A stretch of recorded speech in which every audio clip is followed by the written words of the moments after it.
నమస్కారం. అర్జునుడి మనసులోని ఆవేదనను గ్రహించిన శ్రీకృష్ణుడు ఇప్పుడు రథాన్ని ధర్మం అధర్మం మధ్యలో నిలిపాడు.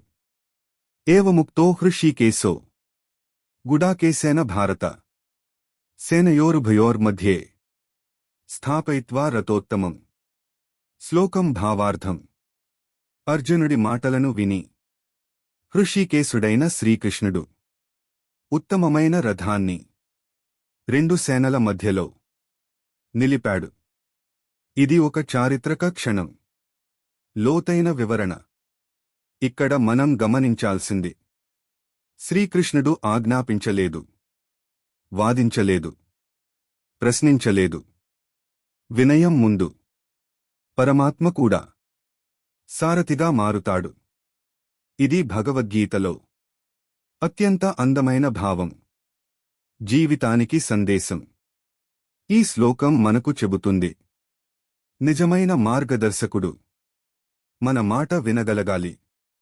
మనసును తెరిచి వినయంతో అడిగితే దైవం కూడా దారి చూపుతుంది.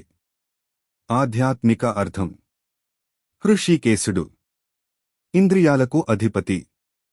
గుడాకేశుడు నిద్రను జయించినవాడు. ఇంద్రియాలను జయించిన పరమాత్మ మనసును జయించిన జీవాత్మకు మార్గం చూపుతోంది. ఇది భగవద్గీత ఉపదేశానికి భూమిక.